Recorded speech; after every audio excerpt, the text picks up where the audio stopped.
that's cool you have a design, but now we have to make a band. Who the fuck does that, dude? Like, bro, you could set up like OnlyFans fucking with that shit, bro. And literally fucking thinking. no, like 1, 2, yeah, yeah. It's the oi, it's the oi, yeah. This is really good whiskey. it's fucking bomb, bro. Dude, there's only like 12,000 of these bottles made for the whole world, bro. And this is number 10,710. Yep. Oh shit. Yeah, man. This one was from 2024, the floor malted. Yeah, this is like one of the most rare Japanese whiskey makers, bro. Mika and like Suntory are really good whiskeys, but this is so much harder to get, dude, and it's such a better quality. Where did you get it? Honestly, like one of my friends works with that brand. Like he's the distributor for all of Colorado, and like he's a distributor for a bunch of states for them. So, and he's like pretty high up in the like I think he might be an owner or like something like that. Like he knows I really like that shit. And I was the one who like showed him this a long time ago, and he was like, once I get that brand, like anytime you want one of those rare ones. So you got some connections. Yeah, man, like, cause those ones, dude, they never see the shelf, dude. Like, that's never gonna, like, be on the shelf at a store. Somebody's just gonna, like, know somebody. The liquor store owner knows, like, a guy or whatever that'll buy it, and then it'll just be gone before it even hits the shelf, you know? Okay. Like, I think Colorado only got, like, 14 bottles of that. Like, there was only, like, 14 in all of Colorado. Like, the entire world got 12,000. So, like, the United States as a whole might have got, like, maybe 1,200. Maybe 600, you know what I'm saying, for like the whole US. And then like probably a bunch of other countries got like 300, 400, 500 each, you know. That's crazy, but I like it. The quality, the smell, like, you know. It's a really interesting, like, It's so like, smells good. so yeah, so like this distillery is now 16 years old, it's now 18 years old as this year. This is the 4th edition of On the Way, and it always shows the passage towards the future with fruitiness, hints of glossy plums, peaches. The floor malting gives rustic barley flavors that are somehow nostalgic and lead to a gentle long finish. I can definitely sense some fruitiness. Yeah, it has like an apple pear kind of thing going on to me, bro. You know what I'm saying? Love it. Love it. It's fucking good shit, bro. We have to bust out the good shit, man. You know what I'm saying, dude? You gotta smoke the good shit. Let's drink the good shit, dude. I like the mentality. That's right. Like, dude, if you're gonna smoke, why would you smoke? Some crappy Just shit. to smoke bullshit. Yeah, man. Like, well, there's no point in smoking just to smoke. You got a lighter on you? No. I think I actually have one in my jacket there. Do you take matches? Okay, just hand me that jacket. All right. So, John, same drill. I wanted to knock these questions, you know, ask you some questions about your business, about yourself, maybe personal, might be something crazy, we never know. So I'll be pulling it one by one and see how it goes. Let's get into it, man. Okay, and I'm gonna ask you some questions back. Sure, let's do it. Yeah, for sure, I man. love it. So if your cigars had a personality, how would you describe them? And tell me what kind of cigars, because I'm not really familiar with them. Yeah, so like the Ikigai, I mean, oh yeah, go ahead, man. I think with the Ikigai, you would really look at, so like Ikigai is a translation, Ikigai is a Japanese word that translates into finding your purpose, passion, or reason for living life. So like in Japan, speaking of that, we're drinking, you know, some Ichiro's malt Japanese whiskey. But like, think how good this whiskey is, man. Like, it's such a fine whiskey. It's such a like crafted whiskey. This has so many layers and depth to it. But it's not like super in your face. It's not just like smashing you with like 1, 2, 3 flavors. It's an art, you know, and the drinking of it is an art. And so like in Japan, everyone has an Ikigai, which is their purpose, passion, or reason for living life. And when they make something like whiskey or a cigar or a, you know, a car or whatever it is, they try to make it the best that they can. And the person that does their job, and seriously, I've been there like quite a few times. Even like people at 7-Eleven, they really like take pride in their work, and they are very happy to be what they are. Like even people that are like cleaning trash up off the street, they're like dressed up in like superhero costumes and just having a good time. Like it's because they take pride in what they're doing instead of being ashamed. You know, like you could be ashamed that you clean the trash off the streets, or you can just have fun with it, man. And like that's kind of life right there, dude. Like you can like look at a rainy day and be like, oh, it sucks, or you can look at it and be like, go dance in it. You know what I'm saying? And like that's kind of life, man. The mindset. Yeah, and that's what the Ikigai is, man. Like so that embodiment of living your life, finding that purpose, that passion, your reason for living. And like cigars I had done for so long that at a certain point, you know, it was time to make my own step into making cigars. And I wanted that first cigar to speak to like all the time I had put into the industry, where it was like, yeah, this is my purpose, this is my passion, you know, this is what I love doing. And then I you know, I like to just play around with things, and like I like to have words and like things that usually, now Ikigai doesn't, but like lumen for example means the same thing in quite a few languages, and like flourish means the same thing in pretty much like, you know, almost just as many. And so like I wanted to create at first kind of a thing with like life and death, or like night and day, and combine those ideas of like night and day and death and like being alive. And so that was the first stage of it, was the flourish.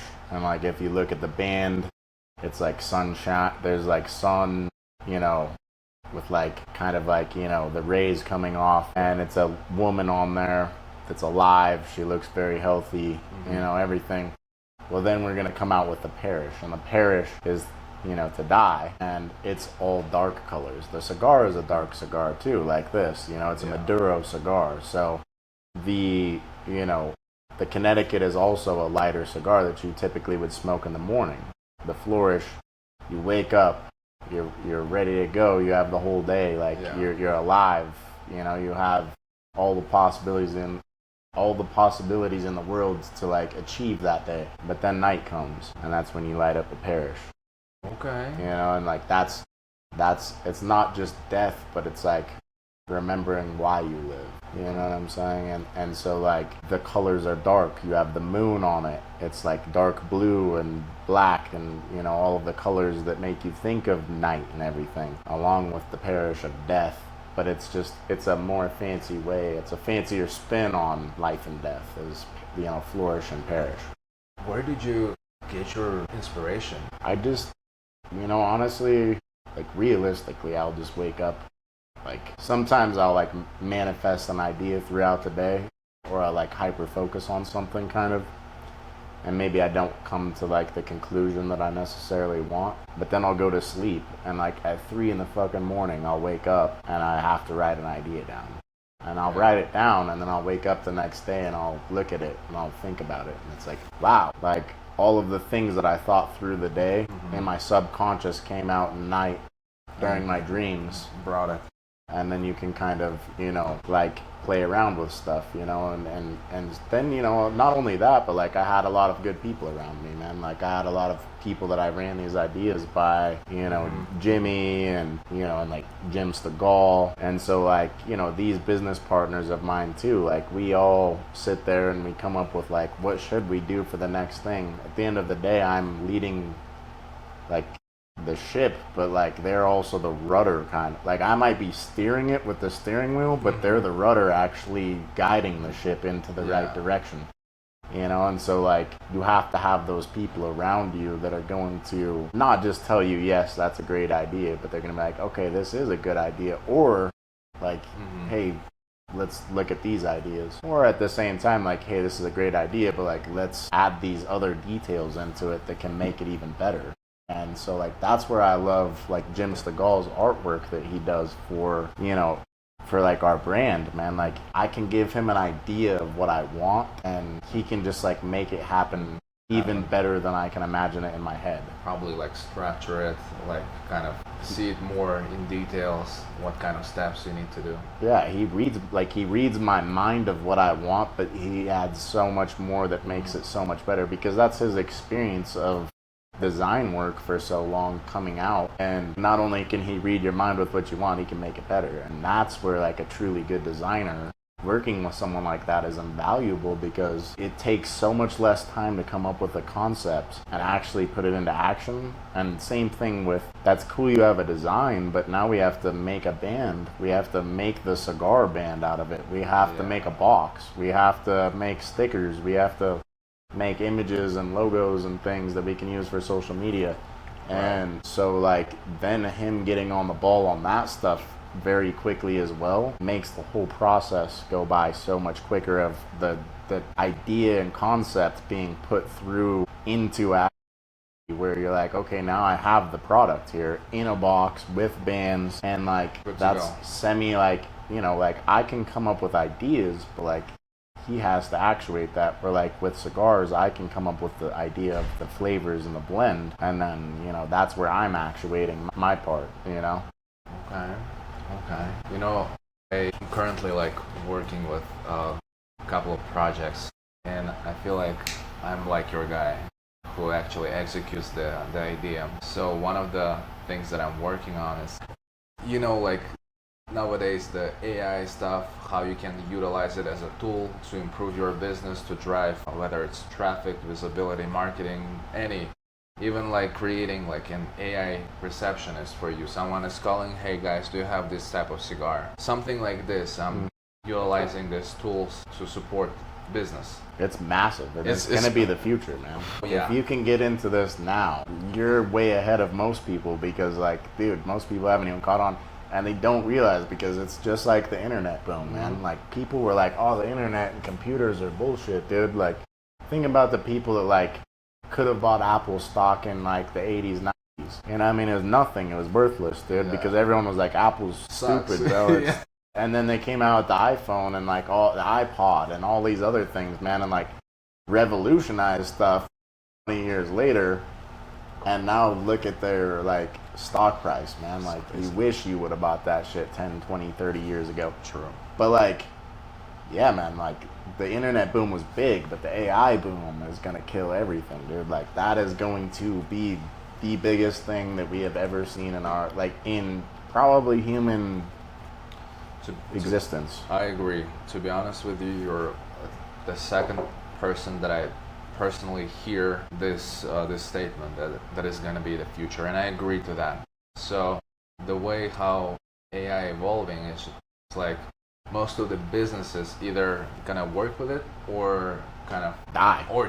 Yeah. It's like Amazon, dude. It's like crazy reality. Think about how Amazon has just like ruined a lot of small businesses, because most people don't want to go drive down to the store for one thing or three things or whatever. They're just gonna order it on Amazon, dude. And like that's killed so many small places, man. That's AI is gonna do that on steroids, man. Like if your business hasn't stayed with the times, man, you're gonna fall behind, and you're gonna be archaic, man. It's like doing your taxes by hand still. Like, who the fuck does that, dude? Like, you know what I'm saying? Like, you have computers, you have spreadsheets, you have all these things that like data that you can pull and extrapolate from from your point of sale or whatever it be that you're using. But it's like, why the hell are you still using a cash till and like doing everything by hand? It takes so much longer, man. I agree. Yeah, no, dude, I truly think like you getting into AI and doing that, man, like that's gonna be such a major benefit to you, and you're gonna have longevity forever with that, dude.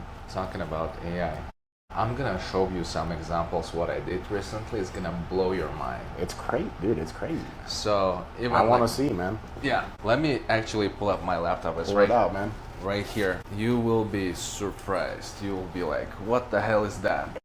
Dude, I am always excited to see, because it's crazy, like nowadays, how fast it's evolving is almost week by week, man. Like, they'll come out with one thing this week, and it's mind-blowing, and then like a week or two later, they'll release something else that updates it, and you're like, what the fuck, dude? Dude, there is literally... So the business that I'm working right now, one of the businesses called Resilient Martial Arts. It's a karate dojo, mostly focused for the kids, and what the owner does, he trains not only karate, but also teaches the kids how to be self-confident, how how to identify certain situations where maybe a random guy pulls up and starts like, asking some questions, or maybe if the kid lost, who is the person to look for. So he's helping the kids to kind of be confident. Well, not only that, man, but like I think fighting gives you confidence,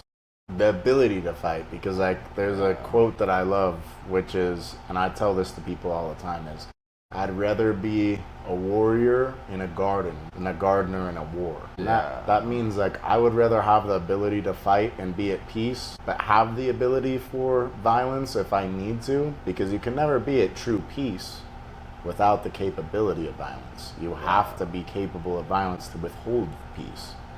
And otherwise, peace doesn't last that long, because someone else is going to come take your shit, dude. Take your shit. So you have to be able to withhold that peace. But yeah, man, like 100%. So let's see. look at this thing. So this is my like product picture of the jewelry. Yeah. This is like a raw picture. So this is not edited. So you see this piece right here? Man. Pretty cool, right? That's a nice picture, dude. Thank you. So now I ran it through. It's nice jewelry too, man. Honestly, that's some nice stuff, dude. Yeah, and this business like literally 5 minutes from here. Dang. So this is what I did. Damn, dude. Pretty appealing, That's right? crazy, man. Pretty cool. And it took me like, And that was with AI? yeah, That's crazy, dude. less than 2 minutes. Damn, dude. Less than 2 minutes. That looks like it would be like a freaking like top notch, like in a magazine or some shit, dude. Like, you know what I'm saying, dude? Like, yeah, that's what crazy, I said bro. too. That's crazy, man. Here's the That's look. top notch, man. I went deeper. Yeah. So look. So this is the product pictures that I did, right? So this is like earrings and stuff. Look. So you see this picture? The couple taking a selfie. The lady enjoying her jewelry right here on her neck. So she's kind of like checking her out. We have like beautiful couple. The husband is hugging the lady. This is the husband. They are in the rooftop, right? She's taking selfie with this jewelry. So here is the couple is with the friends, including the jewelry inside, making cheers. Yeah. So just to let you know, these pictures are AI generated. That's crazy, dude. That's not a real. There's not even people. Those people don't even exist. No, look at the quality. That's fucking insane, dude. Look at the. That is crazy, dude. Can you imagine? What the hell, dude? This is like a. That is crazy, man. So now That's actually. we can create an AI characters right here, right now, and cherry on the top. You had the videos too. I saw. Man. Look. Damn, bro. That is crazy, bro. What the fuck, bro? Can you imagine? How long did that take you to make? This? Yeah. It took me probably like 10 to 15 minutes. That's crazy, bro. Look at the second part. Dude. That's crazy, bro. You see this thing? That's crazy, bro. That quality is insane. The man. quality is That is crazy. crazy. So this is the shit I've been working with. Dude, Can you imagine? I don't even know if I should like say it on the podcast, but I'm not gonna lie, bro. Like you could like just like generate chicks like that, bro, and like probably create like an Instagram fucking profile, bro. Yeah, that's actually where I'm going to. And Just like fucking have dudes pay you, bro. Like fucking just have them like, bro. You could set up like OnlyFans, fucking with that shit, bro. I and was fucking thinking. no, like dude. There's a dude that I was watching a podcast the other day. Uh-huh. Can't remember who it was that was interviewing this guy, but he was like, this dude's like a multi-billionaire. And he was like, how the fuck did you make all your money? And he's like, I don't know if I should even really tell you, but like, he's like, AI. And he's like, well, what did you do with AI? And dude, he's like, man, I have a bunch of fake girl accounts on like Instagram and OnlyFans and just like crazy shit, dude. And he's like, dude, it like literally makes so much crazy, like, cause he's just making like fake content with them, and like, it's not even real content.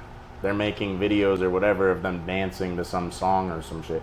Dude, you get 30, 40, 50,000 views or whatever every day, bro, on that video. That pays out. I agree. And So- it's not even a real dude. That's how stupid people are too, man. Like it's probably some 50, 70-year-old dude has no idea what, like, that it's even not real. Which, like, honestly, fuck. That was so good to, like, pretty solid, right? I wouldn't even probably know that was not real, dude. Like, that was, and that's great. 'Cause, like, and think about in, like, So, half a year how much even better it's oh going to my be. gosh, you can create even movies with that. That's, that's the thing I was kind of thinking the other day. Wait, if that's going like that's that realistic, if it's becoming like super hyper realistic, you can create a legit movies with that. Which actually, I noticed Netflix started implementing these characters Yeah. out of like, and I forgot the name of the show.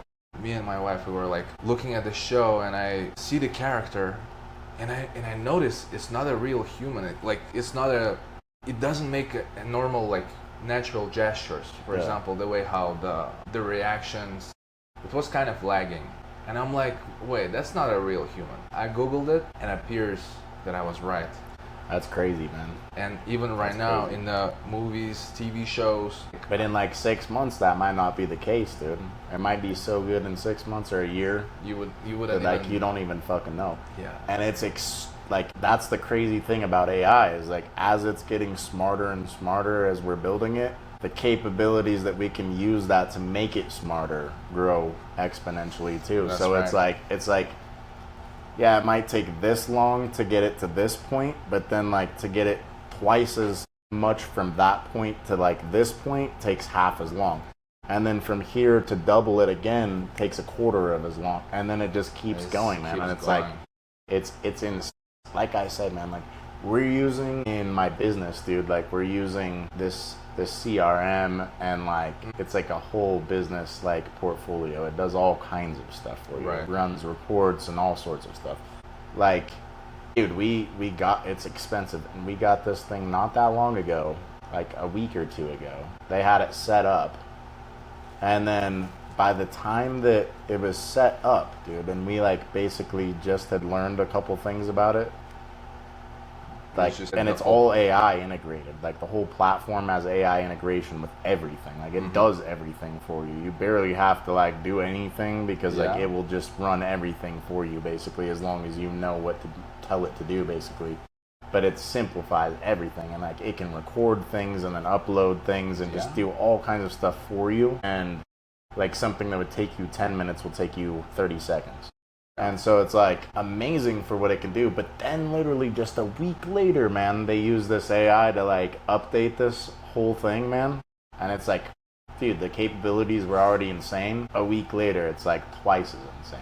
And you're like, what the hell, man? And like everything changed on the program, but you're like, for the better. Like if it was worse, I would have been pissed. But I'm like, fuck, I want to learn this now again because it's so damn good. And it can do so much. Like, and it just blows your mind. And like that's a week. So like think about like 6 months. And then like, like I said, man, it's just gonna be crazy. So one of the things what I do right now, me and one of my business partners, we are creating this agency where we build a custom AI agents for the business to help you run business. So the way how it's gonna work is gonna talk to your CRM. We're gonna create an agent, and this agent will be talking to the customers through all any communication. Where I'm telling you, man, that's gonna pay. Like if you can make that actualize in the right way, man, that's gonna pay dividends, man. Like I'm serious. There's so much of this stuff that like people haven't gotten on yet, man. Like because again, like AI is big, but it's exploding so quick that I think people are like focusing on the explosion rather than like all these offshoot things that you really can make so much money. You could create, like you said, if you could make movies, think about how quick you could make commercials for brands. And you could just like make 50 of them for a brand, submit all of them and be like, this is what I can do for you in like fucking an hour, dude. Yeah. So like, use me, Pepsi. Use me, Budweiser or whatever, dude. Because like you could make that video so quick and like half of these fucking commercials suck, dude. They're horrible, man. So like, and a lot of the stuff AI generates is like more captivating stuff. Like it's weird stuff. So it's like, oh, that might not be possible, but is it? It looks so real. It might be possible, and it captivates them for just enough time to get them to watch your commercial or whatever. The whole marketing thing is just to capture your attention. Yeah. If I'll manage to capture your attention and my product become familiar in your head, you would most likely go with my thing. Exactly. Brand familiarity. Brand familiarity, yeah. and this is and the way how marketing evolving right now is so crazy. It might be something irrelevant, like something that doesn't make sense with your business, but if that thing blows up and mentions your name, people go start. It's like the Liberty Mutual. It's Liberty Mutual, but they call it the Limu Emu, and they have the emu, or like the Geico, bro. Mm-hmm. They call it Geico. Geico isn't gecko, but they were like, fuck it, sounds close enough. Throw the gecko on there. The same British dude with the, Geico voice, dude, and you know what the gecko is. You could be in the other room and you hear the voice, you know it's the Geico commercial, dude. Like, you know what I'm saying? Or like, same thing with like Apple or whatever, man. Like, you don't have to actually even see. It doesn't ever have to say Apple. They just have the Apple logo. You know it's Apple. Lululemon, dude. It never says Lululemon at the store. It just has the Lululemon, sign out front, dude. Yeah, the logo. Yeah, and same with their clothes. It doesn't even say Lululemon. It just, it has the little Lululemon logo, and that's it, dude. Yeah. You don't, because they want you to be familiar with the brand, not the name. That's right. That's right. And you'll learn the name if you know the logo. There is so many like marketing tricks, that kind of like will blow your mind. I know. I agree, dude. There's so much psychology to sales, dude. Like, so something that was interesting, like when my parents started their business in Hawaii, is like my dad had a bunch of psychology ideas involved with how they would set it up, and so did my mom too. Like, she was like, look, we're gonna put this crazy carpet that's really colorful in there.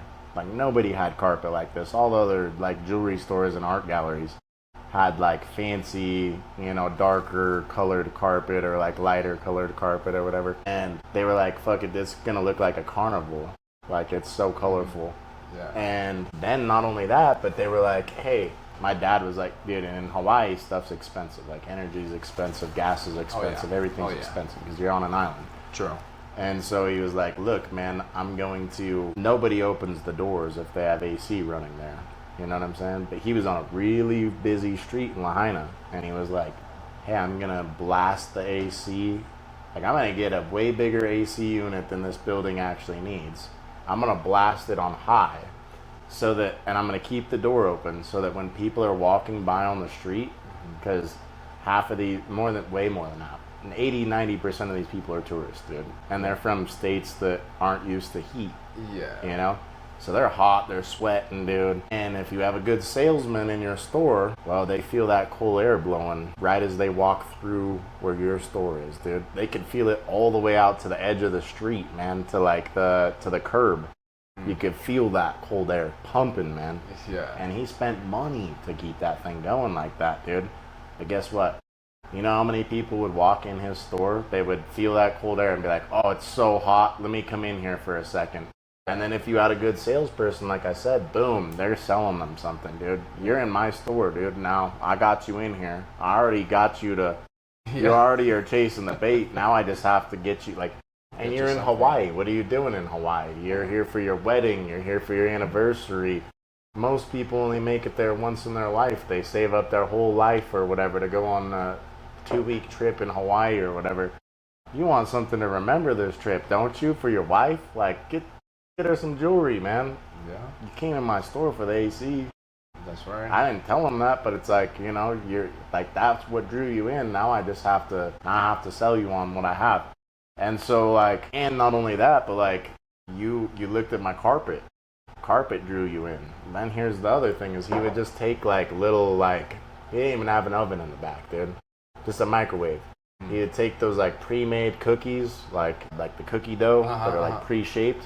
Yeah. He'd just microwave them, dude, for like 20 minutes. What? Made the whole store smell like fresh baked cookies, dude. Oh, damn. So like, not only that, but like, he's appeasing to all your senses, dude. He's looking at like, you're looking at how crazy the jewelry designs are. They were way different than anything else like anyone had there. You're looking at the carpet that's way different than anything else. It's drawing you in visually. It's almost confusing you. You're not even like able to tell me no at this point because you're in cold air.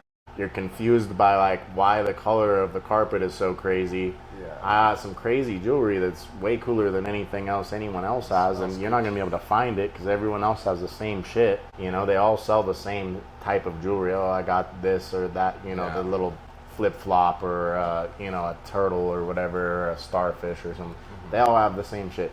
This was way different, and so then at that point, man, like it was just like you had to like realize that that business may thrive, but it thrived way more because of the psychology, because of things that you would never look into in starting a business. There's so much more deeper into marketing, because I would almost roll that into marketing. It's not even really part of the business. Like, that's just getting them into your business. Yeah. You know what I'm saying? Look, if you know how to design stuff right, that's it, man. And now with AI, dude, it's like, fuck, your capabilities are tenfold what they used to be. And like, not only that, but like, you could look up like what kind of like business psychology tips is there, instead of like having to read through a whole fucking book to find like really good points on like what might work for your business. Yeah, I own a jewelry store and an art gallery. What can I do to, you know, make people come in, specifically thinking about business psychology and like the senses of that person, their sight, their smell, their taste, you know, whatever. Like, you ever walked through the mall? Yeah. You smell the Cinnabon? Like, you smell, you know, those like they make cinnamon buns, the Cinnabons. There's certain malls that will like have a Cinnabon in them, dude. Okay. And like, you could smell this like 20 stores down, the cinnamon and the baked goods, you know what I'm saying? Like, Yeah. it's sweet and it smells good. You definitely weren't thinking about buying a cinnamon roll, but you smelled it and you're like, oh, I'm kind of hungry, I'll go buy that cinnamon roll, man. I see what you're saying. And it, Yeah. dude, they don't even have to see the Cinnabon, dude, because you smell it. You smell it, yeah. And you're 20 stores away from it, and you're like, I'm kind of hungry, I'm gonna go find the Cinnabon now. Yeah, at first I didn't understand what you were talking about, but now I understand. Actually, it happened to me. It happened to you, dude. That's what I'm saying, man. Yeah. And they bank on that, man. They know what the fuck they're doing, dude, because again, they probably had business psychologists, or they studied this very well, that they're like, if we put this in a busy area where people can smell it, they're gonna walk to us. We don't even have to market it because the smell is the marketing. Dude, I ended up buying the whole box. I remember that day, it was like, and my wife was like, hey, it smells good in here, what is that? Yeah. And then we found the thing, we found the station where they were selling it in the middle of the mall. I'm like, well, let's get some. And we ended up getting the whole box. That's what I'm talking about, man. They knew what they were doing. Yeah, and that's that crazy. is business psychology right there. Is they're using your senses against you. They didn't even have to sell you nothing, man, because they're using nostalgic things. They're using senses. May not even be nostalgic, but like for a lot of Americans, and maybe even you, dude, I don't know, like our cinnamon rolls, like, did you eat those where you're from? To be honest with you, I never had those in my country. Yeah. And I didn't know Probably more of an American, or like something. I tried it here. I was like, dude, this is bomb. This is good. They're great, dude. They're great, yeah. I think they're like Danish or French, or I have no fucking idea where they came from. But like, definitely a lot of Americans eat them. And like, if you Yeah. grew up as a kid, you probably ate them. So like, smelling that Yeah. is gonna be nostalgic. If you're walking through the mall, you're gonna be like, oh, cinnamon rolls. Takes you back to when you were a kid. You want to Yeah. go buy a fucking I cinnamon. agree, 100%. You know? Dude, this is wow. I agree.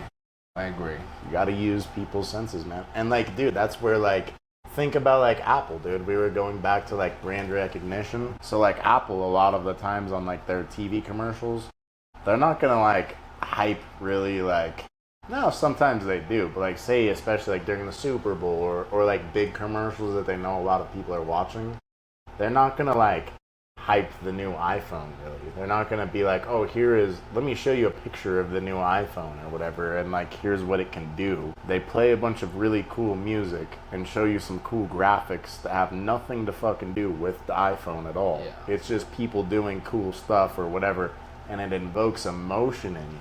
And then they show the Apple logo at the very end, and it's like, that's what we are. All that emotion we just made you feel, tie it to us. It's Apple. And that's when you're like, oh, I'm gonna go buy the new iPhone. You know what I'm saying? Because you want to be part of that. You want to be one of those people. They're emotionally selling you on it, dude. Yeah. They're not selling you the actual product. They're emotionally selling you something. You know, a couple years ago, when I just started my business, I was looking to buy a laptop. So I went to buy a laptop, I bought it, and the next thing is like, oh, by the way, we noticed you have a company. We have a company discount. If you buy any purchase, just register your account and you get like kind of a crazy amount of like discount. Pretty good deal. And that made me think, hold on, I can write it off. And they offered like crazy deal that made me think, damn, I wish I could bought it like through that thing. I wish I could knew. Wish you knew when you bought it. Yeah. And then they started like following up with me like quite often, like, hey, are you planning to get some things? We have this thing, we have this thing. I'm like, wow. These guys they really know how to push their stuff. But see, that's like also like a whole nother, like, dude, there's so many aspects of business with this stuff, man. Like, that's a whole nother thing, is like basically like, I don't know the exact wording for it, but like, say you go to a site and like, they might have gotten you with a video or whatever, gotten you to the site, man. And you're like, man, this looks pretty cool, I'm gonna buy it. And then you go through some stuff, you fill out just your email, you're not even filling out your credit card yet. Yeah. And then you're like, I want to see what other people think about this. You go to YouTube or whatever, here's this product. Everyone's like, this shit's a ripoff, dude. It doesn't actually do what those videos say. So you're like, fuck it, I'm gonna back out of this shit, I'm not buying it. And you back out, but just because you put your email and you didn't even submit anything, but it still, because of the cookies or whatever, it still captures your email, and then it'll send you an email and be like, hey, I know you were looking at this product. You want to buy it now? We'll give you 15% off. And a lot of times, if they like almost had you there, just giving you that 15% off extra, boom, you're going to buy it now. Such a Even if you know it's bullshit half the time, people will still buy it and be like, I gotta prove to myself that it's bullshit, dude. You know what I recently also discovered? That's with subscriptions, the same kind of story, but in a different way. They package it really different. So I was like, wait, I don't need a subscription for Hulu, for example. I was like, I'm gonna cancel it. So I canceled it.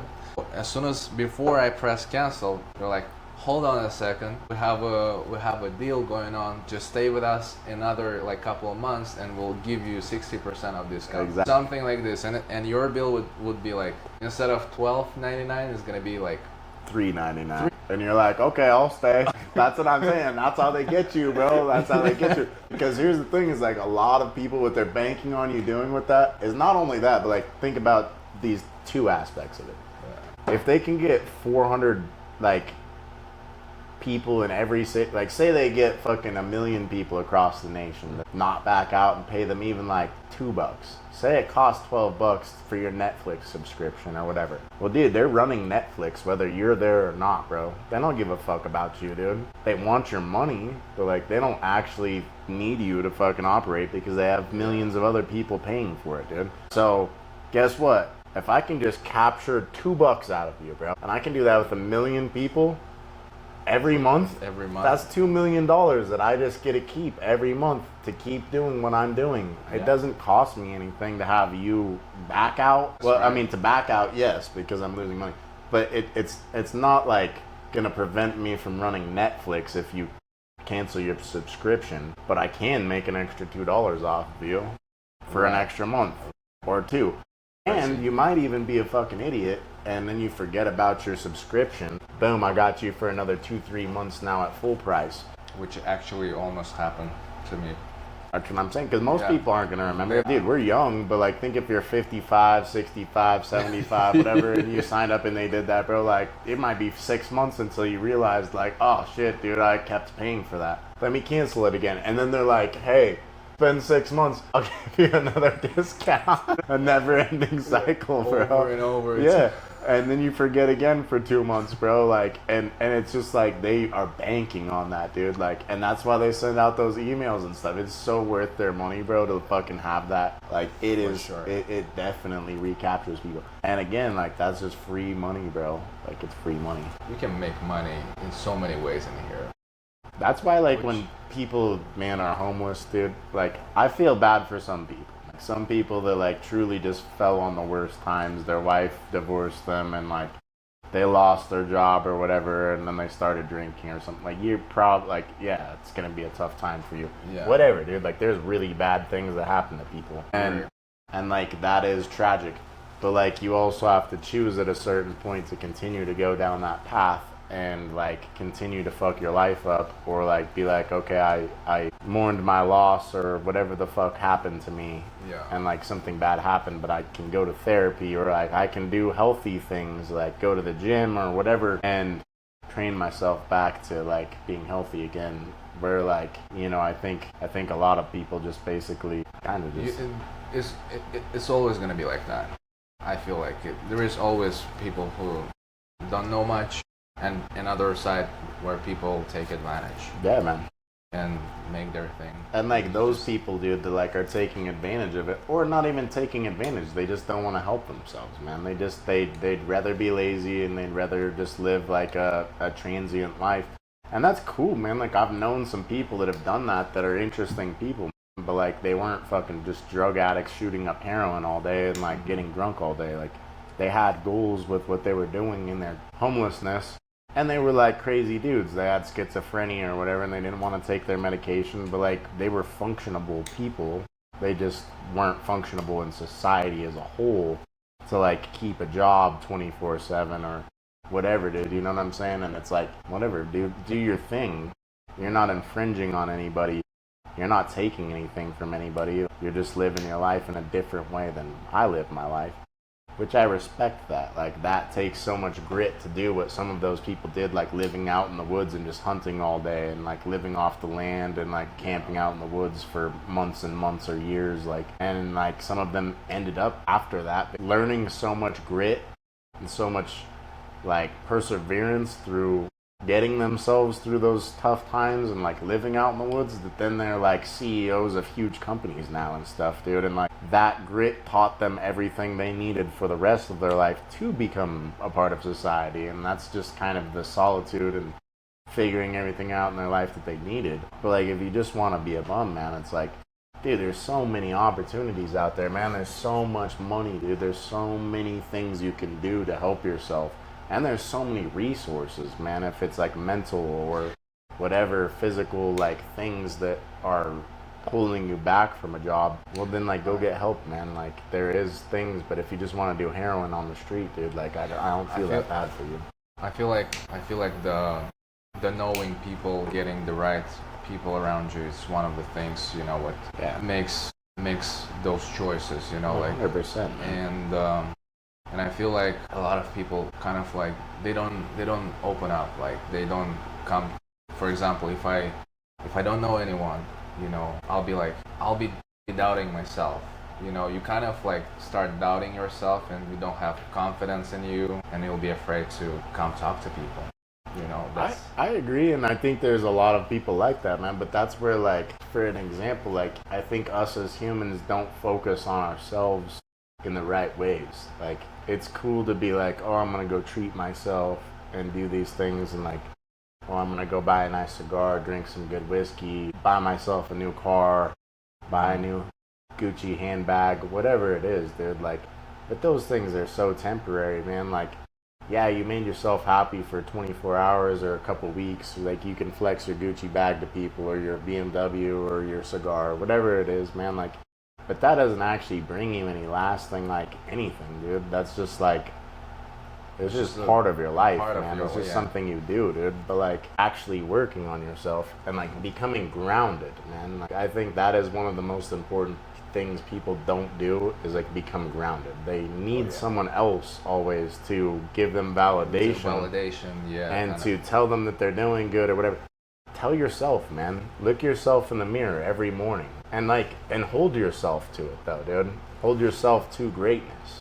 And look yourself in the mirror every morning and say, you're gonna fucking win today. You got this. Whatever we're doing today, you got this, man. And, like, seriously, like, look at yourself and look at the confidence even in your face. And if you notice that you aren't looking confident, smile at yourself and be like, motherfucker, you got this. You're the fucking G, bro. You're the top fucking G. You're gonna take this shit down, bro. This fucking obstacle right here is nothing, bro. You know how many obstacles you went through in your life? This is just another one, bro. Fucking, it's gonna be tough. Let's deal with it, man. What is it? What's the problem in the business? Let's deal with it. And then you get it done, man. And it's like, and then the more and more that you get that shit done and look yourself in the mirror, write your goals down, man. Hold yourself to those goals. The better you feel too, man, because at the end of the week, you can look at those goals you set and you're like, fuck, I achieved all these things.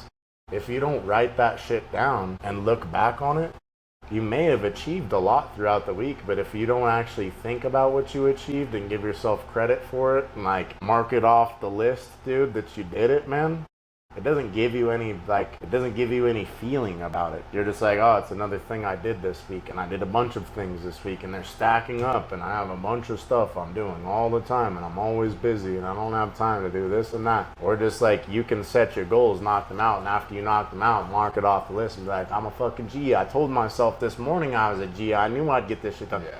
And it's all your frame of mind, dude, and like, that's life, bro. Is like, you frame your mind. Your thoughts control your whole life, man. And if you sit there and think you're a piece of shit, dude, and you're lazy and like you hang around with lazy people, like you said, you hang around with a bunch of bums, you're gonna be a bum, dude. For sure. 100%, dude. Like, you're gonna become a bum, dude, because that's what they talk about. That's what they do.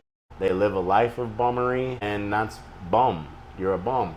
If you hang around with a bunch of millionaires, dude, they're gonna talk about how to make money, what the stock market is doing, how to do this and that, bro, how to be a good dude, man, like, and fucking how to achieve stuff. And they're gonna teach you, and you can teach them, and you learn from all, you know, it's a symbiotic circle that goes around where you're learning and teaching each other, and that's the real networking, dude. Yeah. And like, you can use that to fucking buy and sell drugs or whatever, bro, and be a bum, or like end up in jail or dead. Or you can use that to like create a business, man, and like truly become something. And like, not only that, but like change your whole mindset of your life, dude. And like, you start to achieve things and you surprise yourself with things you can achieve. And then it builds because you're like, wow, I can achieve this shit. What's the next thing I can achieve? And then you just keep holding yourself accountable for more growth. And then all of a sudden you look back fucking 10 years ago and like you look at the notes of what you wrote down and you're like, fuck, that was my goal fucking 10 years ago, dude. That's like nothing, man. I have all of this shit, dude. Like, I did all this shit and now here I am, and now my goals are way bigger, you know? And I'm gonna do the same thing I did with these goals that I thought were big at that time, which now look like nothing because I have the strength and the fortitude to handle these tasks. And now I'm going to handle this next task. And yeah, it's going to be difficult, but that'll make me even stronger. And I can lift more weight, and I can carry more weight, and I can build more, and you have more experience. And that's where like successful people end up, man, is like growing, dude. That. Yeah, I agree 100%. And you know, these little things that become a habit of your daily life, you know, you kind of improve yourself slowly but surely. And that's what gives you true confidence. And so what I was going to take that back down to too, man, is what really truly I think we've lost, especially maybe even as men, is like being grounded. You see a hot chick and she tells you she wants this or that, and that might not be something that you really care for, but she's hot, so you just go for it and you just do it. And then you start to change yourself for that chick because she's hot, because you're not grounded. You don't know who you are. You have to have your roots planted deep, man, like a tree. And like the wind can blow or whatever, which way or the other, but you're gonna stay in that spot and you're gonna know who the fuck you are. You're that person. And like, you are telling me to do this, and you're hot, and like those chicks will respect you too, man. Like, even if they don't want to be with you or they tell you bye after that, they'll respect it at least because you're not a pussy, dude. And you're like, dude, I don't care if you're hot. You're telling me you want this and that's not what I agree with. Or like, you are this religion or whatever, politics or whatever it is, that something is fundamental to that person. And they're like, well, I'm the opposite and I hate that shit. Well, dude, like, just because she's hot doesn't mean you should continue to be like, oh, hey, yeah, I'm a Muslim too, you know? No, you're not. And then you're going to look like an idiot because she's going to ask you questions about it and you're not going to know anything. And then your whole identity is wrecked, dude. You're not who you are, man. Like, just be who the fuck you are and just be like, hey, brother, chick, whatever, I don't believe in this. And that's cool, you're hot and whatever, but bye. Yeah. And like, that's probably going to make them think like, well, most guys just go along with it. Why is this guy not going along with it? Because I'm rooted. I don't give a fuck. I'm doing my thing. I'm on my path and I'm happy here with myself because I can look myself in the mirror and tell myself I'm a G. And I know I am because I don't need you to tell me that because I've done so many things looking myself in the mirror saying I'm going to do this and then I do it. And I don't need the validation anymore. I've gotten past that, dude. And most people never get to that point of not needing it, dude. Of not needing other people to validate. It's cool when you hear it. It's cool for someone to be like, hey man, like you're a really good person or whatever, like I value you or you're my best friend or whatever. Yeah, like I know that like I'm a good person because I have tried to be a good person. You don't have to say it like that, but it's just like in your mind, you're like, it's cool that you're saying it, but I already know this shit, man, because I've worked so hard to be a good person, and it doesn't, like, you can work just as hard to be a bad person. Like, you can put effort into whatever you want. That's right. That's right. 100%. You know what I love the most? When people see and say things by the actions. They see your actions, they will tell you, and you'll just, yeah, thank you. That's, just stick what you say, stick what you do, and that's it. And at the end of the day, dude, like, to me, man, the best teacher doesn't have to tell you how to do something. They show you how to do it, man, because their actions, you don't have to fucking have them give you a lecture on how to do something. You usually learn from the best people from watching them, man. Like my uncle, dude. He's been with his wife for like almost 50 years, dude. It's gonna be 50 years this year, and like it's crazy, man. Because like he tells me how to treat chicks and like how he's kept his relationships going, his relationship going for 50 years and everything, man. And it's like it's really just like pretty simple. But at the same time, man, it's like, he can tell me these things, and he does tell me them. But then I, like, go hang out with him and his wife, dude, and we go out to eat or whatever, and I see way more than he even tells me, man. Like, I see what he's doing. And that imprints in my mind way more, because, like, it's not just him being like, hey, dickhead, here's how you fucking do this. It's like, no, this is what I actually do, bro.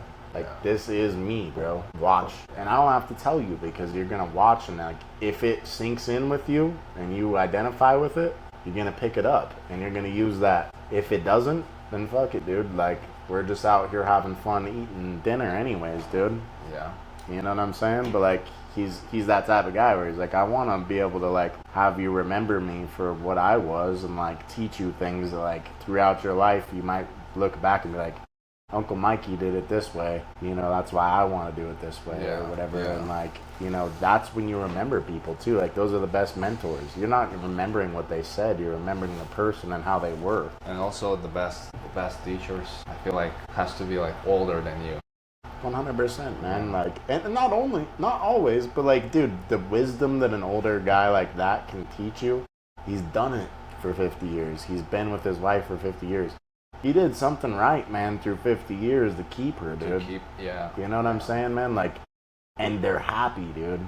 You know what I'm saying? Like, you go over and you see them, and the way that he talks about her and the way that she talks about him, aside from each other when they're not even in the same room, you can tell the love that they have for each other, man. Like, they both done something right, bro. So it's like, you've got to look at that, man, and be like, that's the example, man. Like, that's the example I want to live after, because he's got the tried and true experience, man. Like, you some dude that's only been with some chick for a year, bro, what are you gonna take his advice? Like, you don't ask the fucking fish how to be caught. You ask the fisherman how to catch this, dude. That's because right. The fisherman knows what they're biting on, dude. The fish isn't gonna tell you what they're fucking biting on, dude. I agree, 100%. Well, John, back to the questions. Let's go through one. I'm gonna have you pick one. Let's do this right here. What's the most awkward silence I've ever had while smoking with someone, and what caused it? I think we already covered that question. We'll go through another one. We'll pick another one in here. Let's go to this one. What's a hill you're willing to die on when it comes to cigars? No debate. 100%. I fucking hate acids. I do not like flavored cigars one bit. That is a hill I'm willing to die on. Is like I would pretty much never recommend an acid to someone unless they asked specifically for that cigar. Then cool, that's what you want. But like, man, there is nothing like I like about a flavored cigar or a flavored whiskey for that fact. Like, you're flavoring the whiskey because it's shit, bro. Dude, if you had the best whiskey in the world, why are you gonna add chocolate into it? Why are you gonna add cinnamon into it? Make it Fireball? You're not, because it's the best whiskey. It's gonna speak for itself, dude, and that's how tobacco should be. Like, if you really have the best cigar, you don't need to add flavoring into it. It should be the best cigar. You know you have bad tobacco when you're adding flavoring into it. Yeah. So just like save yourself the time and smoke a real fucking cigar, dude. That's a good answer. That's a good answer right there. What's the moment when you realized you had officially outgrown a room you were in? That's a good one, man. That's a good question, dude. Like, there's different stages in my life that's happened, so I'm trying to think of, like, if I'm just gonna give you one story, like, I think, like, right now, within the cigar industry, it's like, the industry with what I did, man, like, I maxed out the capabilities of what I could do beyond just running my brand, you know? But, like, working at stores and stuff like that, like, I don't do it anymore. I don't have to be in the store. I don't need to, like, I'm not as involved with the industry anymore, and like, I'm not gonna go down to the Capitol and speak on bills and try to rally all these stores together and get them to speak on bills at the Capitol and stuff, and like go fight legislation and hire lobbyists. And like, I've tried to do this for years, man, and give them good ideas how to fight, like, and raise money for these bills to fight them and lobby. And I think, like, our industry as a whole just doesn't want to work together. We've become so, like, segregated and isolated, and people just want to make their money and just get the fuck out, dude. And like, most of the people that are in it are older, and like, their kids don't want to run it. Their kids are doing whatever. And it's sad because I love this industry. Like, I want to be 70 years old sitting here smoking a cigar when I'm 70 in the same spot. You know, like, I want to be able to do that so bad, but it's probably going to be such a rarity. Like, there's going to be so few of these places, if they even exist, by the time we're 70. And so, like, it really was like, after a while, like, man, I love these people, and I still want to, like, hang out with some of the people within the industry and be slightly involved with it, dude. But like, at the same time, it was almost like, okay, you know, you're talking to all these brand owners, and they're kind of telling you what the writing is on the wall, and you're like, okay, there's not much of a future right now for me at my age to build for the next 30 years and really have like a consistent, like, oh yeah, this is gonna keep paying out at this rate, you know, unless it's just my brand. You know, my brand can do what it can do, but like, working at stores and managing stores and managing, you know, other people's brands, it just kind of started to run its course where it's like, okay, like, I loved this room. The room's a party, man, but like, it's time to be an adult now and just like grind and just make money and do another business as well and start that. And like, sometimes you know, like, you kind of don't look back, man. Like, it's the type of thing where you're just like, hey, man, like, you know, I feel like we all naturally come to this point where we understand, like, okay, this has been fun, this has been interesting, now it's time to move forward. Yeah, man, you outgrew it, dude. Yeah. Like, dude, it's like being a kid, man, and your pants get too small for you, dude. Like, they don't fit anymore and they're too tight. Yeah, you have and to. You're uncomfortable, and it's like, look, I need to get bigger pants, dude. Like, and that's what this became. Is like, I know what, like, I grew up in a certain type of house, like, where I did certain things as a kid, dude, and like, I was used to a certain lifestyle, man. Like, I still make money, but fuck, the prices of houses and everything just keeps going up, and cars and whatever. That you have to continually make more and more and more. And not only that, but like, if you want to really get the most out of life and experience things, you have to make that extra $50,000-$100,000 a year to be able to really go out there and like explore things and do it while you're young. Mountain, you can't go snowboard or skydive. I agree. That's why enjoy your life while you're young. Yeah, man. Yeah. And grind, dude. And Grind. like you can have fun for a while, but then like figure out what to like how to make that into actual money and like make a career, dude. And like I made a career out of cigars, but if that career becomes like if you hit that glass ceiling where you're like, shit, I can't fucking keep moving up. You know you've made it from here to here. Why not go to a different industry where you can now make it from here to here because you've maxed yourself out here? What's the worst cigar experience you have ever had, but you pretended to enjoy anyway? Have you had any moments like that? Yeah, I mean, there's definitely like people that have like given me bad cigars, whether it was like for my birthday or like something like that, or like I'm at their house. And I'll just smoke it with them. And like, you know, it's more the thought that counts. It's like, you pull out a cigar for me that you like, and it's something you like, so I'll smoke it with you. But like, it's a bad cigar, you know, and it's like... But do you actually like... I'll pretend I enjoy it even, you know, if they're like, oh, what do you think about the cigar? I might be... Because really, again, it's like, it's the thought, dude. Like, you spent $15 or $20 on this cigar. I don't really like want to... If it's like one of my good friends, man, like a real good friend of mine, I'd be like, bro, what the fuck, dude? Why did you fucking buy this, dude? This is fucking bullshit, dude. Like, you know I'm fucking not gonna smoke this, dude. But like, if it's just some guy, the like old guy or whatever, that I'm like, you know, my uncle or whatever or something, and he's like, hey, I know you smoke, like, I got you one to smoke with me. It's more about just like bonding with them and like the experience together. And I'll pretend like I like the cigar because I like the experience more so of like bonding with that person. And then I'm like, oh wow, I fucking love this cigar. I'm like, dude, I enjoy you, bro. Like, and that's kind of even what I might say is just like, you know, it's a good cigar, bro. But like, I really enjoy your company, man. Like, you know. So it's you know, like you're not kind of, just like you said, you're bonding, and you appreciate the thought. Yeah, man. Yeah. Like you thought of me and you bought me a cigar. That's cool. That's what matters. Yeah. But like, this isn't what I would have bought. But I don't have to tell them that, dude. Like, I'll just be like, wow, thanks, man. Like, sitting here smoking with you is a great time, dude. Like, that's really what it's about, dude. And I'll just bypass the fucking like cigar question, and it's like, sure, it's good, bro, but like, chilling with you is the best, man. You know, that's one of the things that kind of makes, you know, better connection. You know, we never know, like maybe this simple conversation may lead to something crazy or 100%. Something. You know, you never know. 1%, bro. And like, dude, if you just shit on them when they thought of you and like bought you a cigar, you're like, fuck you, bro, this is bullshit. They're like, well, fuck you, man. Like, I didn't have to spend $15-$20 on you, dude, but like, I did. And I appreciate it. Yeah. Like, really. Yeah. Dude, you know, I don't have much experience, but the thought that you said I'm gonna bring some sticks, you made me smile. I'm like, thank you.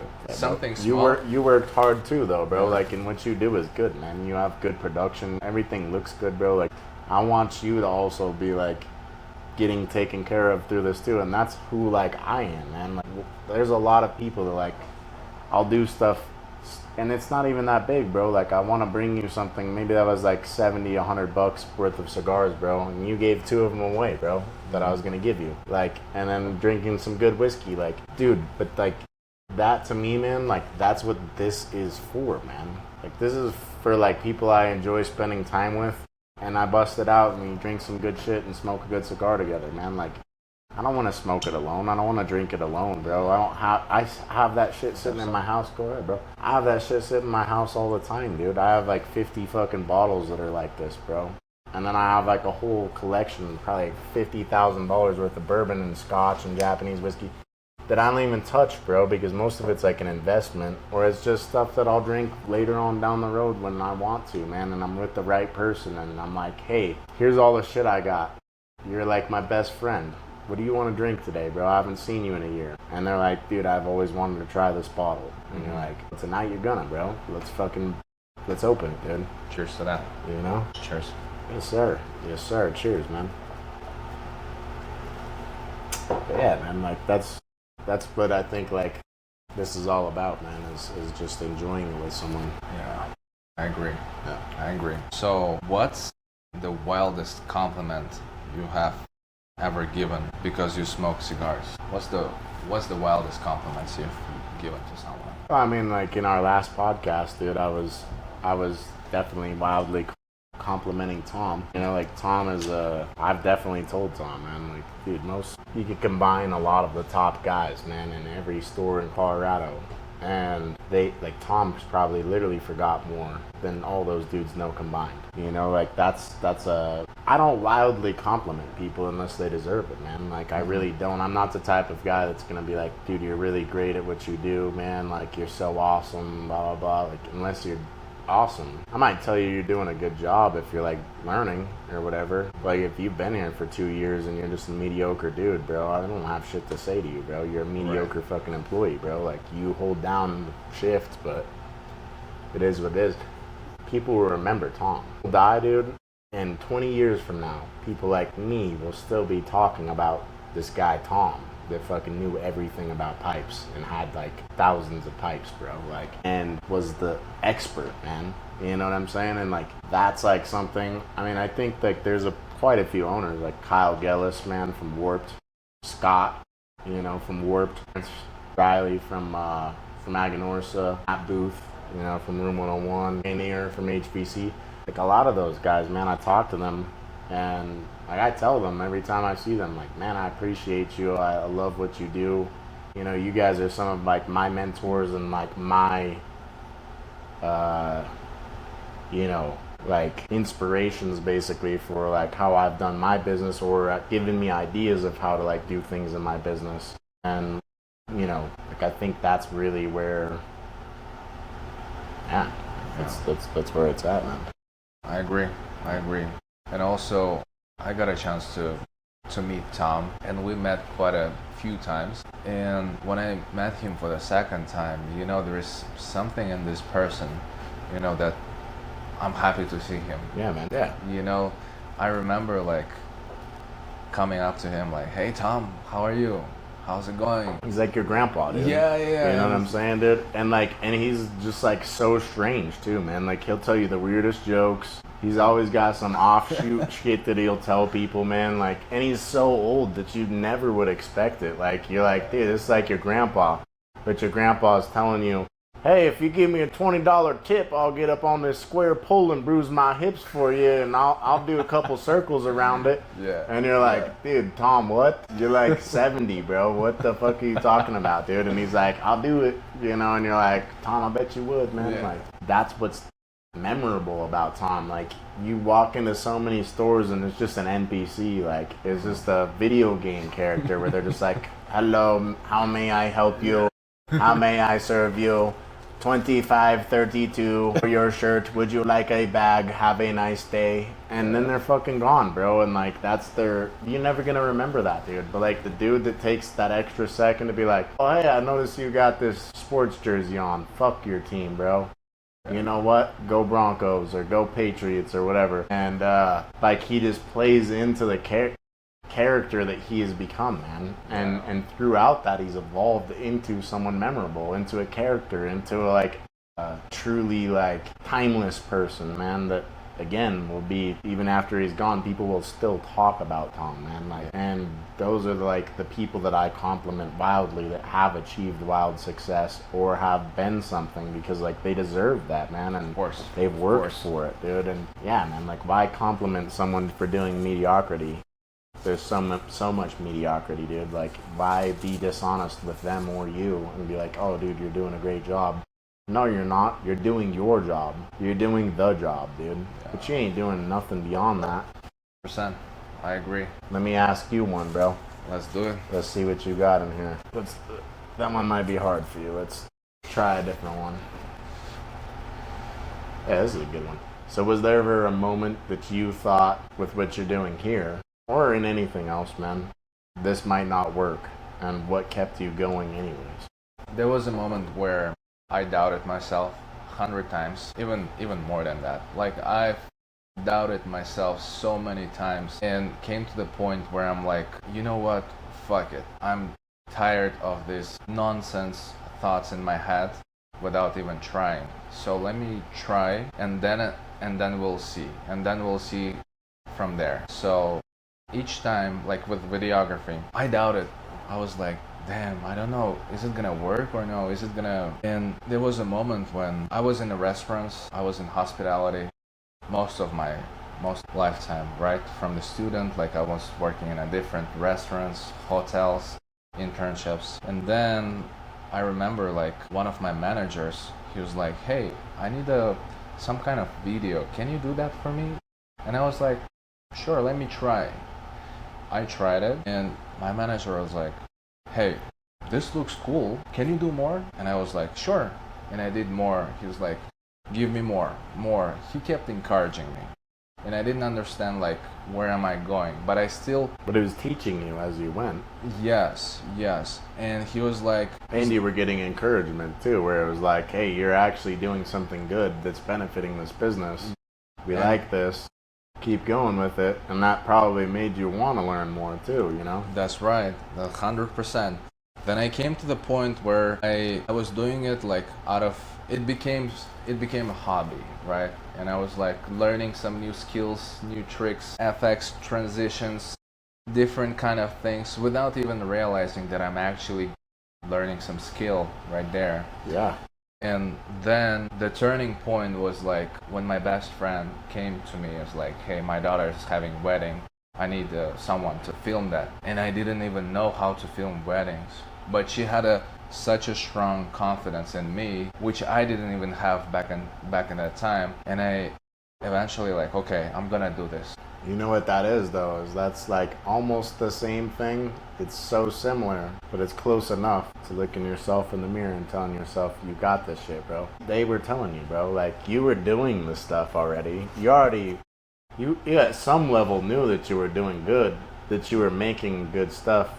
You had more to learn, but they were telling you like, this fucking awesome, bro. I believe in you, man. And so you're like, I believe in myself, man. And like you hear that enough, then you just look yourself.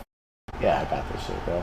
Yes, yes. And people, that's what, played a huge role and gave me this impact on my decisions where I said to myself, okay, I got this. They trusted me, so I don't have any doubt to fail. So I need to put all my doubts away and just do this thing, no matter what. You hyper focused and you just locked in on that shit, dude. I just locked in on this, and when you do something truly with your heart, you attract people, you attract the right situations. 100%, man. Some kind of occasions, you bumped into some kind of people that kind of gives you something, whether it's a suggestion or maybe some kind of support. Yeah, man. No, 100%, dude. I totally think that when you are looking at things, man, from a broad perspective, like, again, it's the confidence, man. Like, I think that's awesome, bro. Like, because how old are you? I'm 27. Yeah, man. Like, and you just like went into this, taught yourself how to do it. You didn't go to school for this, man. Like, and you were like, dude, I'm gonna fucking do this. And then you started slow and you just built up learning, teaching yourself, and then people started believing in your skills. And dude, like, what feels better? That's like playing football, man, and you go out and it's like, that fucking 30-yard pass and you go up and moss some dude, man, and you get that ball and you come down with it, man, or you run down and get a touchdown with it, man, and it's like, dude, you feel great, man, because like you made all the people that believed in you proud. And like when you do have those people that believe in you, make them proud, man. Like go and achieve that make that wedding great for them, dude, and teach yourself before you go there. And then when you achieve something great, then they tell all their friends, man. That's right. And they're like, dude, you did great.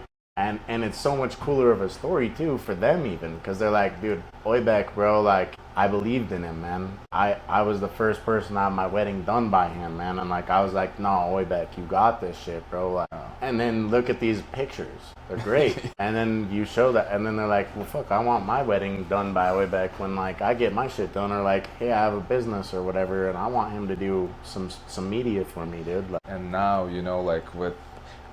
Like if you go back to our conversation, your action speaks for yourself. That's what I'm experiencing right now, where people already like saying, hey, this is the guy. Yeah, man. Oibek is the guy. Like, hey. Dude, it does not feel good, man, It when feels- like it sucked at first learning all that shit, but then the work pays off. And that's where most people quit, is because it sucks in the midst of achieving the success.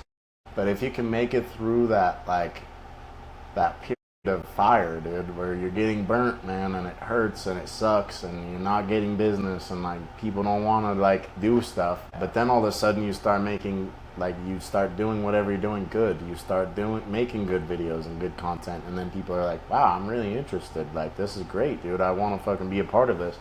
You know, and like, dude, that speaks for itself right there, where you're like, okay, I might have something here, dude.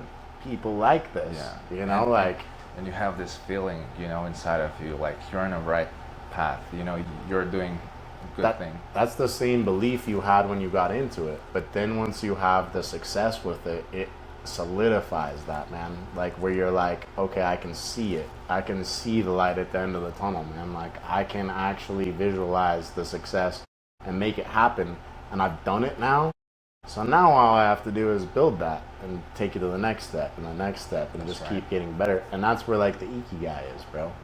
That's your ikigai, man. Like, that's your passion, your purpose, your reason for living life. You start focusing on it, man, and becoming the best that you can, dude. And, like, if you want to do something, why not? Like, to me, and not everyone thinks that way, dude, but, like, I always envied people like Tom Brady or Michael Jordan or, like, Arnold Schwarzenegger and stuff like that, because it was, like, they were the best, man.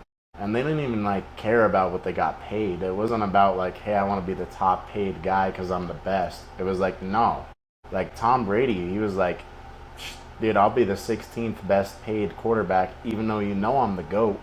You know I'm the best. But if I take a pay cut, I can get better O-line protection. I can get better receivers. I can get better running backs because we can spend more money as a team if I don't make as much.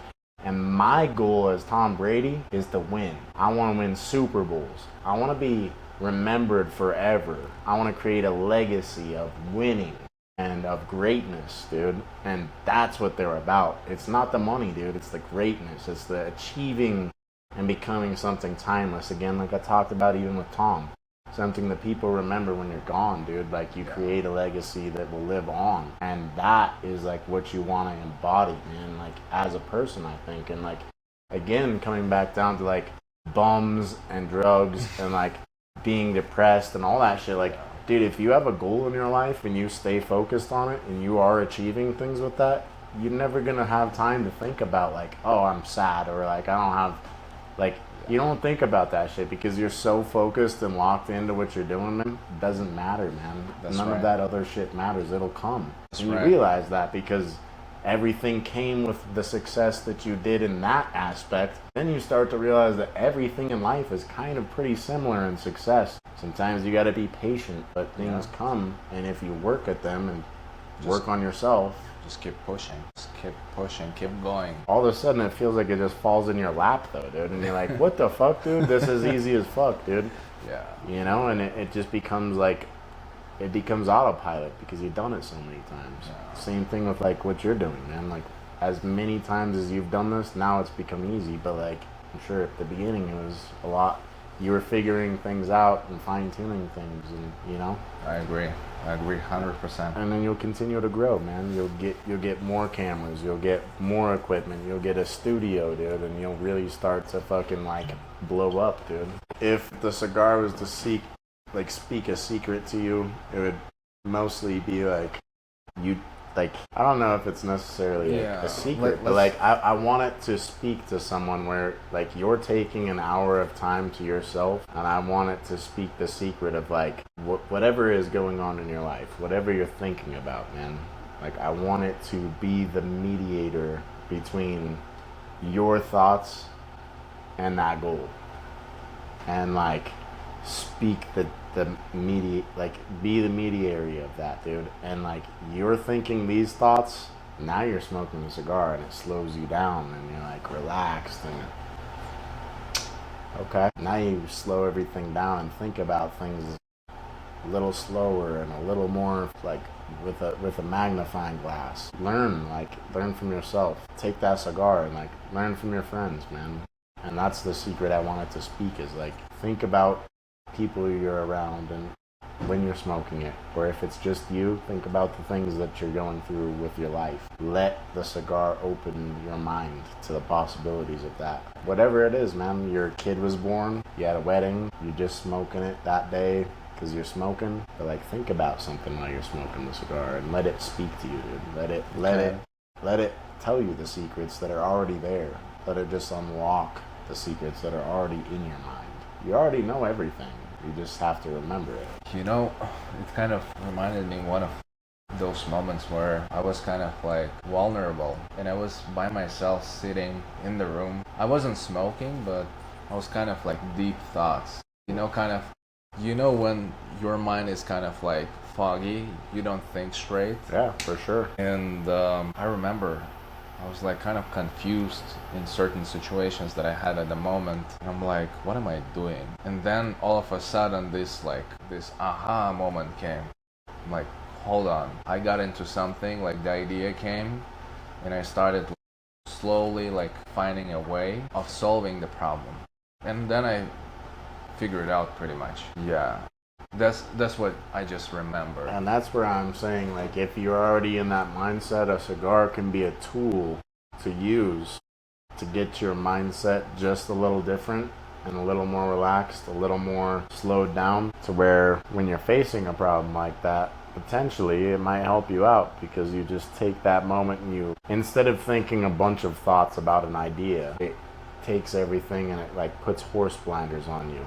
And you just kind of focus in on the one goal instead of all these overarching ideas with the goal. And so like take that cigar and let it speak to you. But like it's your own thoughts speaking to you. It's just mediating them. It's just opening your mind up to a different lens to look at life. Yeah. You know what I'm saying? And like again, sit down with a friend and like talk to him about whatever it is.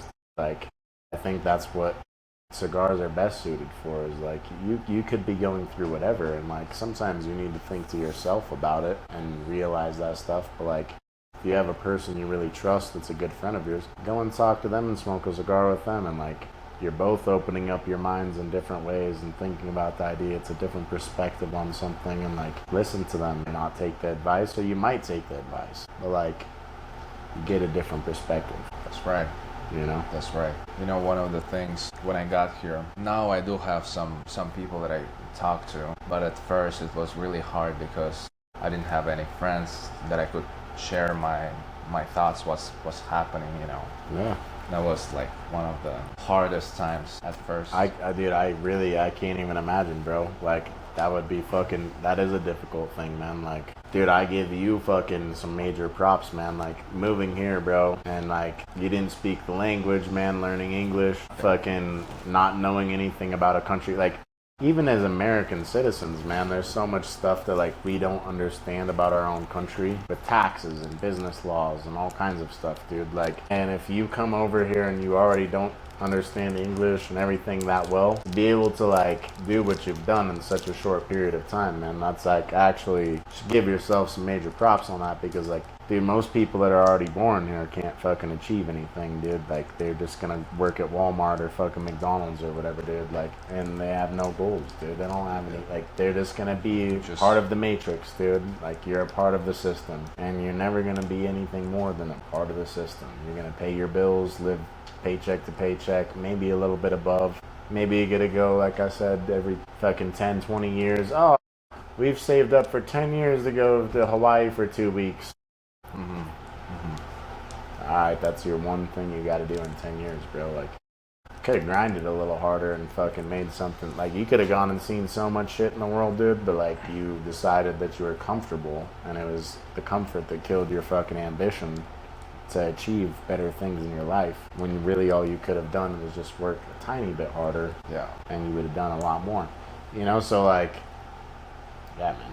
Yeah, it's just, you gotta get out of life what you want out of life, man. And I agree, 100%. I think it's badass, bro. Like, you fucking came to somewhere where you didn't know anything, bro. Like, you fucking truly like have set yourself up for success, dude. You seem like a chill dude too, man. Like, and I hope that you know too, bro. Like, if you ever want to reach out to me and you just want to fucking talk about some shit, bro, like I'll fucking talk to you, dude. Okay. You know, for sure, bro. Like, you can always rely on me for that, bro. Sounds good. Oh, but Thank you for that. Nah, for real, bro. And like, dude, I don't tell people that a lot, bro. There's probably a bunch of people that'll watch this video and be like, why the fuck doesn't even reply back to my text, dude? Like, but like, dude, it's just like, I don't have time, bro. I do a lot of shit, bro. Like, I do a lot of fucking work. I do a lot of fucking like fun stuff, bro. Like, I have a few friends that I trust, man, and like I fucking let into that, bro. Because I can sense that they're good people, bro, and like that they have my back and that I'll have their back, man. And like those motherfuckers will go bury bodies for me and I'll go do the same for them, dude. Like, and there's no questions asked. It's just like, where the fuck do you want me to meet you, dude? Yeah. Where are we going? You got a shovel? You know, you remind me of one of my really like close friends. He's in another country right now, but sometimes I do really miss this thing where you don't have to ask questions or something. You just call, say, hey, I'm pulling up. Let's go. Fuck yeah, bro. Dude, and that's what I'm saying, bro. Those are your good friends, man. Like, that's how a good friend is, because you don't need to, you're never a burden to your good friends, bro. Your good friends don't ever care if you show up at 2 in the morning, because they're like, you're my brother, you're my family.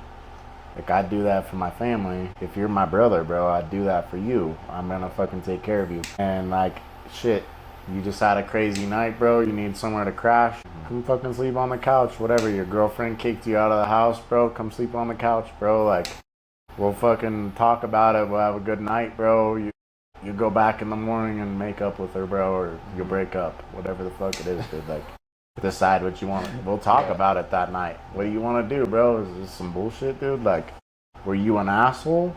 Did she kick you out because you were a douchebag, bro? Probably gotta go fucking fix that. Was she a douchebag? She's been a douchebag continuously? Bro, it's probably time for you to fucking move on. You know who you are. You don't deserve this shit. To move the fuck on. So like, yeah, man. I agree, 100%. Like, but at the end of the day, bro, like, you're a chill dude, bro. I can tell, man. Like, and like, for real, bro. Like, if you ever need anything, man, like, just let me know, bro. Sounds good. You need a ride to the airport, dog, like, or fucking whatever, bro. Like, okay. I'll fucking take care of you, bro. Thank you, bro. Yeah, man, for sure, dude. Like, dude, that's what I would like hope, man. Is like, if I went to another country and I moved there, bro, like, I would hope that people would take like some time to help me too, man. Like, if you come to my country, I'm gonna take care of you. Fuck yeah, dude. I'm gonna show you some good places. Introduce you to some culture. I'd love that, bro. Like, we should do that too, man. Yeah. I'd love to plan that, bro. Like, I'm being 100%. Like, I'd love to do that, man. Because like, I've gone with so many of my friends to like that are from different countries to their country. Yeah. Chilled with them, man. Fucking best time, bro. Like, it's the best time. You get to experience something completely new, bro. You're chilling with new people that you don't know, and it's just a great time, bro. Like, that's like another part of life, man. It's just like experiencing different stuff and like trusting people, man. Like, just trust someone to go out, fucking explore somewhere that you've never been, and fucking like see some shit. Open your mind to the possibilities that there's different ways of operating. Oh yeah, 100%, 100%. You know, there is so many beautiful things out there in the world that you can explore and learn, you know, new ways, different culture. It will blow your mind. Blows your mind, dude. Yeah. Also, you may fall in love with this, you know. I remember I went to... What made you want to move to America? Tell me what you're going to say. Tell me what you're going to say first. So I was going to say, like, I had an experience to visit Spain. Yeah. Barcelona. The city close to Barcelona called Santa Susana. So it was one of my first trips on my own, without knowing anyone, without like, just like I came here, without knowing anyone, nothing much, you know. Had you come here before you moved here? Here? Yeah. Yeah. I came here 2018. Okay, good. It was my first internship, so I had a lot of fun. It was in Colorado Springs. Nice. That actually made me to come back to Colorado because I had such a beautiful experience and such a good friends that made me like want to come back. Yeah, man. But you know, at the time I was just a student and most of my friends were international students and they're like in the different countries. So, and I realized when I got here, I didn't have friends. Because they were all gone. All gone. moved back. Yeah. So, I was gonna say I had this beautiful experience in Spain, and I made such a beautiful friendships that I still, like I still talk to those guys. Yeah, man. They're still like my brothers, Yeah, and I can call them like, hey, how you been? And we're still gonna have like the same energy. Those are the best friends too, man. Is like, dude, if you're really good friends with someone, bro, you could not see them for years, bro. And like, if they're really a good friend, you can meet up and it's like no time went by, bro. Because again, like those type of people are real people usually, man. And they are who they are. They don't change that vastly. Like, they might change for the better themselves a little bit over time, but you still know who that person is and what their goals and their morals and like what they're about have pretty much probably stayed the same. Like, if you're a good person, you're a good person. If you fucking, do right by people, you're probably gonna keep, like, if you don't steal from people, you don't fuck them over, bro, like, probably gonna still be that person unless you started doing drugs or like something crazy, bro. But like, you're gonna know that, dude, by talking to them, and you're like, whoa, something's way off with this dude, bro. Like, you're fucked up, dude. Like, you're fucking doing something that's not just like you're drunk, bro, like, or smoking weed. Like, what the fuck are you doing, bro? And like, you just gotta let them do their thing until they come back to like fucking reality, or they go down the darkest path and like become a bum and like, or die, overdose or whatever, dude. Just like, dude, I went to school with a bunch of kids that fucking overdosed, man. Shit. And I know friends of mine that I hung out with pretty regularly, dude, that are dead, bro. Like, because they went down the wrong path. And like, we all try to tell them, hey, man, this is the wrong path. Follow us. And they were like, fuck you, bro, you're wrong. Yeah. And they went down their path, and like, just unfortunate. It's sad, man. And like, some of them even like did reach out at the end, where they're like, dude, I know I'm on the wrong path, like, help me. Some of them, like, you would try to help and then they didn't want the help. Like, they actually would just go right back into their own habits, bro, because that's how drugs are. And some of them, like, sadly, bro, like, I was just like, dude, like, I've tried to help you so many times. This is just another time of you asking for help. You're on your own. And then they die, a month later, bro, and you're like, fuck, I wish I would have actually, like, tried to do something for you. But, like, you can't, you don't know, bro. Like, you don't know, man. And at the end of the day, dude, like, you gotta try to help people and, like, be there for them. But, like, at the same time, like, with addicts, bro, like, if they don't actually want to help, you have to also realize that you're just enabling them by helping, like, continuing to be there for them and pick them up and do things for them. It's like, nah, sorry, bro. Like, if you want to quit doing drugs, or, like, you want to, like, cut back a little bit, and I notice some good changes in you, sure, man, I'll keep doing stuff for you, and I'll support you. And if I can put you up in a spot to stay or whatever, like, you got it, bro.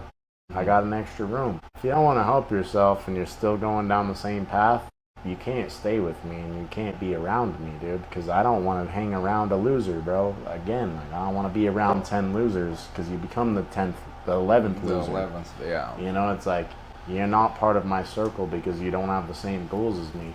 So go do your own goals, and then when you're ready to come back to reality, bro, I'm here, and I'll support you.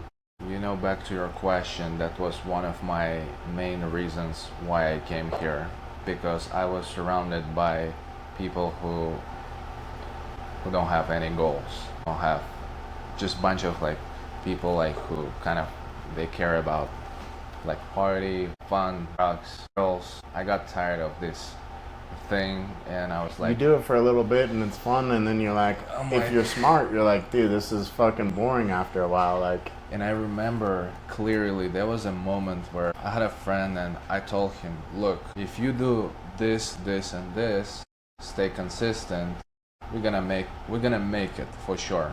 But if you keep doing what you're doing with your lifestyle, like smoking a bunch of weed every day, party, crazy, don't take care of yourself, you're not gonna do anything. You're not gonna do anything. I told him straightforward. Like, there was the turning point where I decided, like, okay, I'm gonna become better. And I cut all of my friends at the time, and I cut all that circle.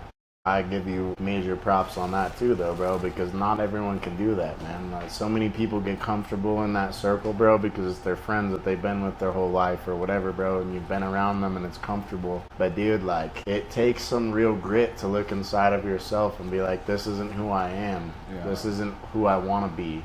And I'm changing, because I said this in the last time that we were talking. Like, dude, you hang around with those 10 people that are not like you, that you don't want to be like, dude, you start to pick up habits, bro. Yeah. Even if you don't want to, man. Even if you're like, hey, I like these people, they're good people, but they're fuck-ups. Dude, I guarantee you, man, some of those habits are going to bleed into your life, dude. And you're not talking about anything with those types of people that's going to benefit you, dude. They're talking about how to get money to do drugs or whatever the fuck, dude. Like, they're not talking about stuff that's going to further their life, nor yours, dude. And so, like, you start to hang around, it bleeds into your life, man, and you gotta cut that shit off. And not many people, dude. Like, there's so many people out there, I guarantee you it's 60% or higher, that they get into that position and they just fucking roll with it, dude. And they never look back. And then they're like 50 and they're like, well, fuck, my life's gone, dude. How can I turn this around?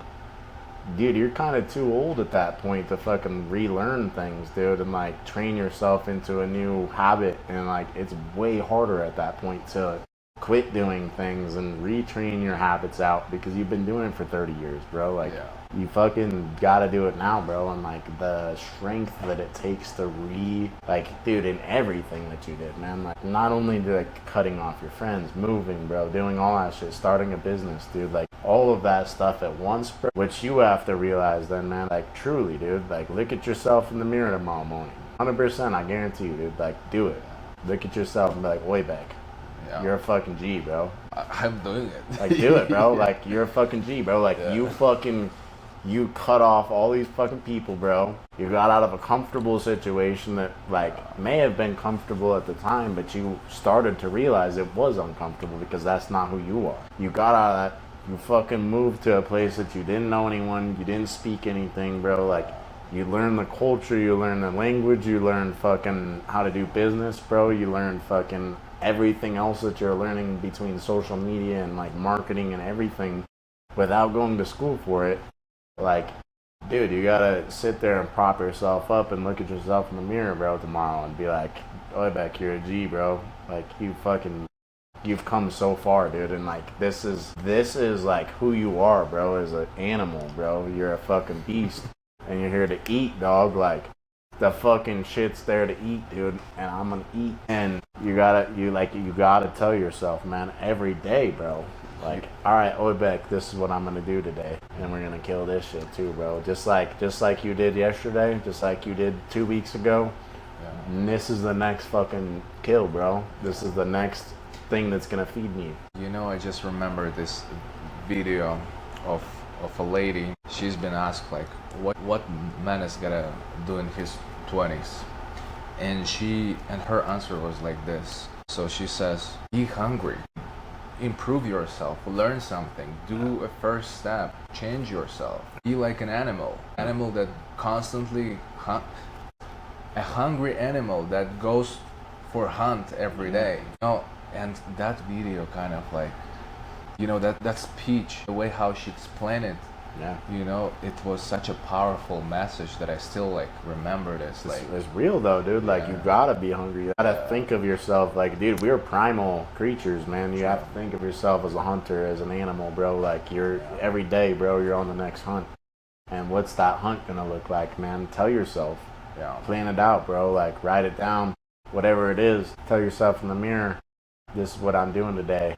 Right. And like, dude, when you like hold yourself accountable again, like, you're either gonna feel like absolute shit because you looked at yourself in the mirror in the morning and you said, fucking, these are the tasks I have and I'm gonna knock them out, bro. I'm holding you accountable. The only person I can hold accountable is myself, and that's you that I'm looking at right fucking now, dude. Hold yourself accountable. But flip side is that you look yourself in the mirror in the morning, hey, Oibek, I'm gonna achieve all this stuff. And then you go throughout the day and you're like, oh, I'm gonna smoke weed and I don't feel like doing this. And this chick hit me up, bro, so I'm gonna go chill with her even though I know I need to do all this shit. And then you waste your whole day, bro, and it's 9 o'clock at night. Right. And then you go to take a shower at night, bro, and you look yourself back in the mirror and you're like, Oibek, you're a piece of shit, dog. Like, you didn't do anything you said you were gonna do today, bro. You said you were gonna do all this shit, but like, where are we? We aren't anywhere further than when we were yesterday, dude. So then you have to like hold yourself accountable and also like make yourself feel like shit, bro. You know, and be like, dog, you're better than this. But like hype yourself up while you're making yourself feel bad. Like, you're better than this. You know you could have achieved more. Why didn't you? Tomorrow's a new day, bro. And like, tomorrow we can't fuck around. And then you wake up and you're like, I fucked around. You look at yourself again, I fucked around yesterday, bro. Today's a new day, but like, I gotta get this shit done.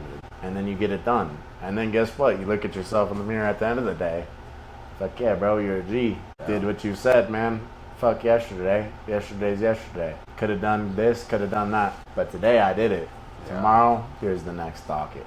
Here's what I got next. That's right. And then you knock that shit out.